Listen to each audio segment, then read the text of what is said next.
ഈ സമയം നിങ്ങളാണ് ചെകുത്താനെ വിളിച്ചു വരുത്തിയിരിക്കുന്നത്. PK രാംദാസിന്റെ ഈ പ്രസംഗത്തോടെയാണ് എമ്പുരാന്റെ ട്രെയിലർ തുടങ്ങുന്നത്. മലയാളത്തിൽ ഇന്നേ വരെ സംഭവിച്ചിട്ടില്ലാത്തത് വരുന്നുണ്ടെന്ന സൂചനയാണ് പൃഥ്വിരാജ് സുകുമാരൻ തന്നത്.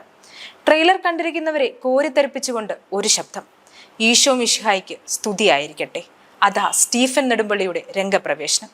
അവിടെ മുതൽ സിനിമാ പ്രേമികളുടെ കാത്തിരിപ്പായിരുന്നു ഇന്ന് ബുക്കിംഗ് ആരംഭിക്കാൻ. ട്രെയിലർ സമയത്തിന് മുമ്പേ പുറത്തുവിട്ടതുകൊണ്ട് അഡ്വാൻസ് ബുക്കിങ്ങിന് നേരത്തെ ബുക്ക് മൈ ഷോയിൽ കയറി വരുമുണ്ട്. സമയം രാവിലെ 9 മണി. സിനിമാ പ്രേമികൾ ഒന്നടങ്കം ബുക്ക് മൈ ഷോയിൽ. എല്ലാവരുടെയും സെർച്ചിങ് കീ ഒന്ന് മാത്രം: എമ്പുരാൻ. ബുക്കിംഗ് തുടങ്ങി നിമിഷങ്ങൾക്കകം തിയേറ്ററുകൾ നിറഞ്ഞു. റെക്കോർഡ് ടിക്കറ്റ് വിൽപ്പന. ആദ്യ മണിക്കൂറിൽ വിറ്റുപോയത് 1 ലക്ഷത്തിനടുത്ത് ടിക്കറ്റുകൾ. ബുക്ക് മൈ ഷോ ചരിത്രത്തിലാദ്യമായി സ്തംഭിച്ചുപോയ മണിക്കൂർ. ഒറ്റപ്പേര്: മലയാളത്തിന്റെ മോഹൻലാൽ. ഇന്ത്യൻ ബോക്സ് ഓഫീസിലെ പല സൂപ്പർ ഹിറ്റുകളുടെയും റെക്കോർഡ് എമ്പുരാൻ തിരുത്തിക്കുറിക്കുമെന്നാണ് റിപ്പോർട്ടുകൾ. അഡ്വാൻസ് ബുക്കിംഗ് തുടങ്ങി 1 മണിക്കൂറിൽ ലിയോയുടെയും പുഷ്പ 2വിന്റെയും റെക്കോർഡ് തിരുത്തി.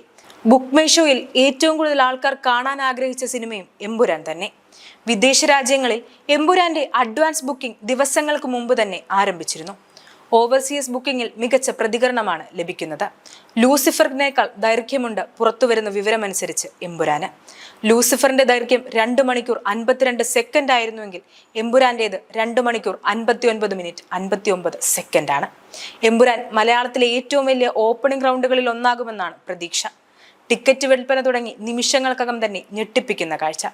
ബോക്സ് ഓഫീസിലെ കളക്ഷനുകൾ മാറ്റിമറിക്കുമെന്നുറപ്പ്.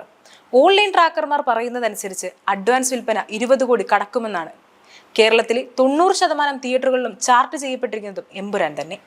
6 മണിക്കുള്ള ഫാൻ ഷോയുടെ ടിക്കറ്റുകൾ 2 ആഴ്ച മുമ്പ് തന്നെ വിറ്റുപോയിരുന്നു.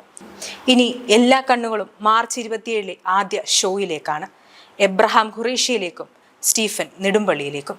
തിയേറ്റർ ആരവത്തിനായി കാത്തിരിക്കാം. Entertainment desk, IBN Malayalam.